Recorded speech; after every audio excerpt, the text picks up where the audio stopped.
Good morning, everyone. It's a beautiful Sunday autumn morning here.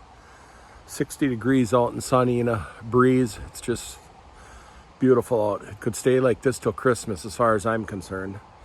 But I'm going to show you a few things. I was on the road yesterday almost all day. And I'm going to show you a few things that I got. I can use them, put it that way. Some of them I didn't need, but a couple of the things I can really use, at least eventually. So let's see what we got. I've been keeping my eye on the items over here in case I got in that direction in the state in the near future.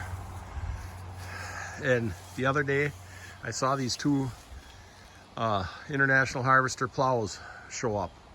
The one man had them both for sale. And I actually have a 3-bottom slat type International Harvester because I wanted a 3-bottom. I got that a couple years ago.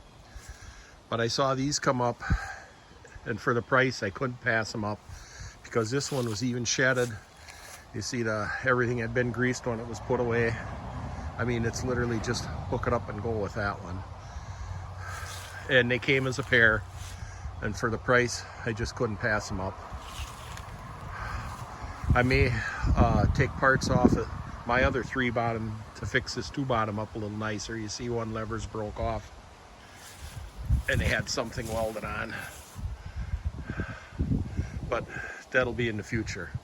And the other items I got were, I stopped and got these two. I don't know what the correct name is for them. They're for pulling the rims, the old-fashioned split rims, where you have to make the circumference of the rim smaller to get the tire off, like it's on my 28 International truck. Here, if you remember, I don't know, a year ago or so, or maybe 2, I was working on putting a different wheel on the front from a different vehicle, and I have since found the tire, and now that I have a tool, I can try changing one of those tires. Because after I went through the work of adapting that Pontiac wheel to the front, which was holding air, but once I got all done, it wasn't holding air anymore. But anyway, I got, and they're 2 different sizes, that's why I got 2 of them. The same man had them both. And another tool I got is this tool for lacing together a flat belt. As I pointed out in my one video at Baraboo, how much I got charged for lacing the belt, putting a joint in it. And this tool came up. I mean, you can see a number of them, they aren't that hard to find, but this one was such a nice one, and on the stand and all, and it was in the area where I was going for all the other stuff. So you put the lacing in there like that. Let's see. I mean, somewhere when I'm working on my other sawmills eventually, or a drive belt, you'll see you put the lacing in like that, and you put this wire in that holds it in place, and then you crank it to close it. Well, I don't want to show that because then I'll ruin this lacing, but I can take it back out and I'll show you how it closes.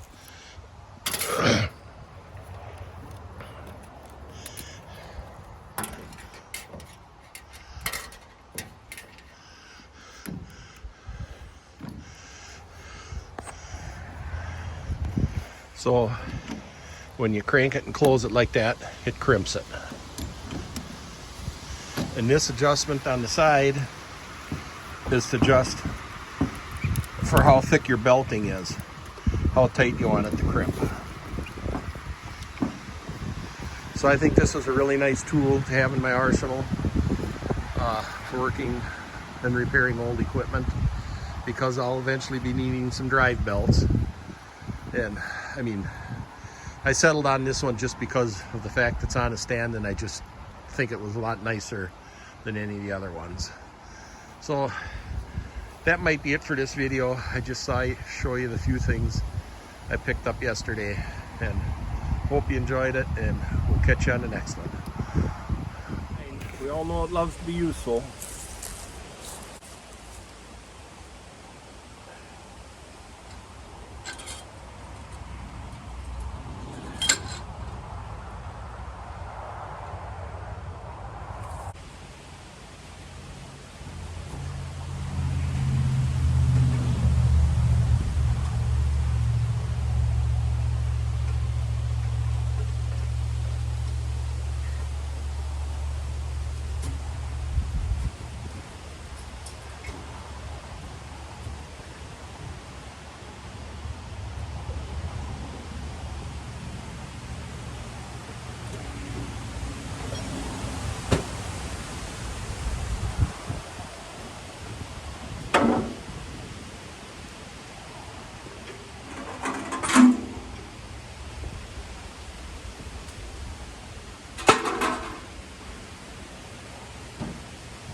last time I wanted to start it. The float must have been, oh, there's gas in the carburetor.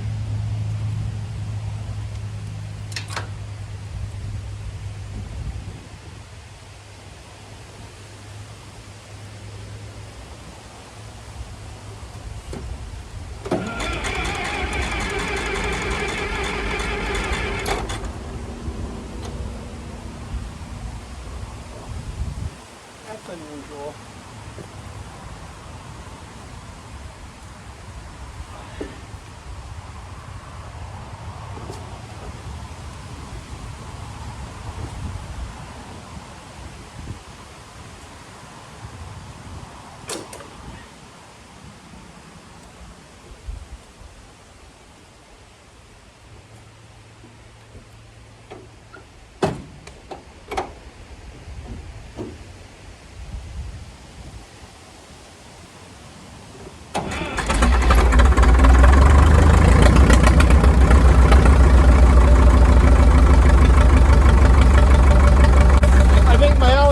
Clip ignition switch wasn't making contact.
Let's see what will be dragging out the weeds here.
Well, that was interesting. I'll show you what it is.